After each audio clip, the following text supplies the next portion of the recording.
बिस्मिल्लाहिर्रहमानिर्रहीम। अस्सलामुअलैकुम। ग्रोथिंग चैनल देखने वालों को एक नई वीडियो के साथ खुशामदीद कहते हैं। नाज़रीन, रोज़मर्रा की ज़िंदगी में हम बहुत से ऐसे वाक़यात सुनते हैं और देखते भी हैं जिन पर यकीन करना मुश्किल हो जाता है। बहुत से ऐसे वाक़यात हमारी ज़िंदगी में रूनुमा होते हैं जो हमारी ज़िंदगी को बदल कर रख देते हैं। नाज़रीन ग्रामी, आज की इस वीडियो में भी हम आपको एक ऐसे ताजर का अनोखा वाक़या सुनाएंगे जिसे सुनकर यकीन करना मुश्किल हो जाता है, मगर ये वाक़या सच है और ऐसा हुआ है। तजारत की गर्ज से दूसरे शहर जाते हुए उस शख्स ने एक जनाजा पढ़ा जिसने उस ताजर की ज़िंदगी बदल के रख दी। आखिर उस जनाजे में क्या मौजज़ा रूनुमा हुआ जिसको देखकर सभी लोग वहाँ से भाग निकले। आज की इस वीडियो में आपको तफसील से आगाह किया जाएगा, इसलिए वीडियो को स्किप किए बगैर आखिर तक लाजमी देखिएगा। और अगर आप हमारे चैनल की वीडियो फर्स्ट टाइम देख रहे हैं तो बराह करम चैनल को सब्सक्राइब कर लें और साथ लगे बेल आइकन पर लाजमी क्लिक कर दें ताकि मुस्तकबिल में अपलोड होने वाली ऐसी ही इस्लामिक वीडियोज़ आप तक बर वक्त पहुँचती रहें। नाज़रीन ग्रामी, एक शहर में इंतहाई ईमानदार ताजर रहता था जो गरीबों और मस्कीनों का बड़ा ख्याल रखता था। इसी वजह से वो बहुत मालदार भी था, हमेशा ईमानदारी के साथ काम करता था। वो तजारत की गर्ज से दूसरे शहरों में भी जाता था। एक दफ़ा वो तजारत के लिए दूसरे शहर रवाना हुआ और उसकी बेटी ने उसे कुछ खजूरें दी और कहा कि सफ़र बहुत तवील है, रास्ते में आपको भूख लगे तो ये खजूरें खा लेना। उस शख्स ने वो खजूरें अपने साथ लीं और सफ़र पर अपने काफ़िले के साथ रवाना हो गया।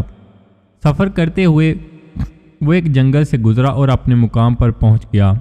मुकाम पर पहुंचकर अपना सामान फ़रोख्त किया और कुछ नया सामान वहां से ख़रीद कर वापस आने लगा। वापसी का सफ़र बहुत मुश्किल था क्योंकि अब रात हो रही थी और जंगल से गुजरना किसी सूरत भी महफूज नहीं समझा जाता था। इसी वजह से उसने खुद भी और काफ़िले वालों को भी साथ लेकर सहरा के रास्ते जाने का प्लान बनाया। उसने बताया कि ये रास्ता थोड़ा लंबा ज़रूर है लेकिन ये रास्ता महफूज है, हम बआसानी अपनी मंजिल तक पहुँच सकेंगे। उन्होंने रास्ता तब्दील किया और सहरा की जानिब चल पड़े। सहरा में कहीं भी दूर दूर तक कोई आबादी नहीं थी। काफ़ी चलकर उन्हें एक कुआं नज़र आया। उस शख्स ने अपने काफ़िले वालों को भी कहा कि यहाँ रुक जाएं, यहाँ पर कुछ देर आराम कर लेते हैं और ऊँटों को भी पानी पिला लेते हैं। काफ़िला वहाँ रुक गया। वह शख्स कुएं के पास बैठा और बेटी की दी हुई खजूरें निकाल कर खाने लगा। उसने खजूरें खाकर गुटलियाँ कुएं में फेंक दीं। जब उसने गुटलियाँ कुएं में फेंकी तो उसे एक अजीब सी आवाज़ सुनाई दी। उस शख्स ने जब कुएं में झांक कर देखा तो कुएं का पानी सुर्ख हो चुका था। उसने सोचा शायद सूरज गुरूब हो रहा है, इसी वजह से इसका पानी ऐसा नज़र आ रहा है।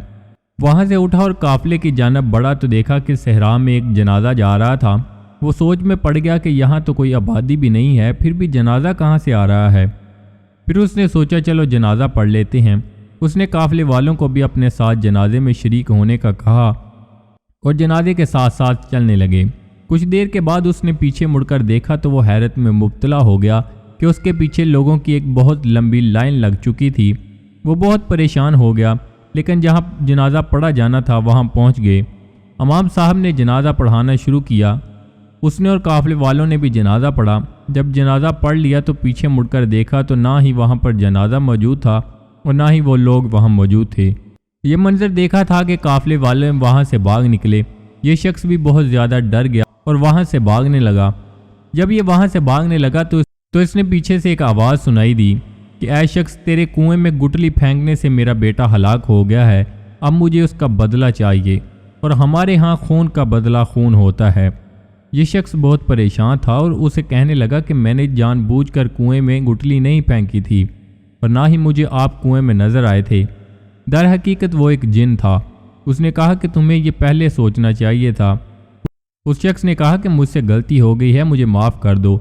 लेकिन जिन ने फिर यही सवाल किया कि मुझे बदला चाहिए, तुमने मेरे बेटे को कत्ल किया है। आखिरकार ये तय हो गया कि ठीक है, आप मेरी जान ले लो, लेकिन मेरे पास कुछ अमानतें हैं और कुछ कर्ज हैं, मैं वो वापस कर रहा हूँ, तो तुम फिर मेरी जान ले लेना।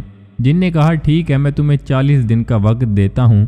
40वें दिन की शाम अगर तुम यहाँ पर ना आए तो मैं तुम्हारे ख़ानदान में से किसी भी शख्स को कत्ल कर दूँगा। अब ये शख्स अपने घर वापस आया तो बहुत परेशान रहने लगा। उसने जल्द अज जल्द सब लोगों की अमानतें वापस की और उनका कर्ज उतारा। लेकिन अब परेशानी मज़ीद बढ़ रही थी क्योंकि ये जिस मकसद के लिए वापस आया اب اس مقصد کے پورے ہونے کا وقت قریب تھا اور اب اسے اسی مقام پر واپس جانا تھا۔ ایک روز یہ قبرستان کے قریب سے گزرا تو وہاں ایک بزرگ کو دیکھا۔ بزرگ نے بھی اس شخص کی طرف دیکھا اور کہنے لگا کہ جس بات کے لیے تم پریشان ہو اس سے مت ڈرو، موت کا وقت مقرر ہے، جب اس نے آنا ہے تو آ کر ہی رہے گی۔ بہتر یہی ہے کہ تمہارے جو کام ہیں ان کو پورا کرو، غریبوں مسکینوں میں اپنا مال بانٹو اور اپنے سارے راز اپنے گھر والوں کو بتا دو کہ وہ بھی ساری بات سے واقف ہو جائیں۔ انہی دنوں میں اس نے بیٹی کی شادی بھی کر دی، شہر میں غریبوں میں اپنا مال بھی بانٹ دیا اور جانے سے 10 دن پہلے اپنی بیوی کو سب کچھ سچ سچ بتا دیا۔ وہ رونے لگی اور اسے روکنے لگی، لیکن اس شخص نے کہا کہ اب وقت ہو گیا ہے، مجھے جانا ہے، مجھے اتنا سفر کر کے مقررہ وقت پر وہاں پہنچنا ہے، اگر میں نہ پہنچا تو وہ جن میرے خاندان میں سے کسی کی جان لے لے گا۔ لہذا اس شخص نے سفر شروع کیا اور صحرا میں پہنچا اور اسی کنویں کے پاس کھڑے ہو کر جن کو آواز دی تو جن نے کہا کہ تیری ایمانداری نے مجھے بھی تیرا مرید بنا دیا ہے، تو چاہتا تو کبھی واپس نہ آتا، لیکن تو نے سارے فرائض پورے کیے اور اپنا وعدہ پورا کر دکھایا، جا میں تجھے معاف کرتا ہوں، تو اپنے گھر والوں کے پاس چلا جا۔ ناظرین، بہت سی ایسی باتیں ہیں جو ہمیں بعد میں سمجھ آتی ہیں، جیسا کہ اس کہانی میں موت کے ڈر سے اپنے فرائض سر انجام دے دیے۔ ناظرین، ہمارے لیے یہ کہانی ایک سبق ہے کہ ہمیں اپنے فرائض آج ہی سر انجام دینے چاہیے، ہو سکتا ہے کل ہمارے پاس وقت نہ ہو۔ اور آخری بات یہ کہ آپ کی انجانے میں کی گئی غلطی کسی کے لیے نقصان کا باعث بن سکتی ہے، اس لیے ہمیں احتیاط کی ضرورت ہے۔ آپ کی وجہ سے کسی بھی شخص کو پریشانی نہ ہو، ہمیشہ ہی آسانیاں تقسیم کریں تاکہ آپ کو بھی آسانیاں مل سکیں۔ اور وعدہ نبھانے والوں کو اللہ تعالیٰ پسند کرتا ہے۔ اس شخص نے اپنا وعدہ نبھایا اور جن نے اس کی جان بخش دی، اس لیے ہمیں بھی وعدوں کی پاسداری کی ضرورت ہے۔ جی ناظرین، یہ تھی ہماری آج کی ویڈیو، امید کرتے ہیں آپ کو ضرور پسند آئی ہوگی۔ ویڈیو کو لائک کر کے دوستوں کے ساتھ شیئر کرنا مت بھولیے گا۔ ملتے ہیں نیکسٹ ویڈیو میں، تب تک کے لیے اللہ نگہبان۔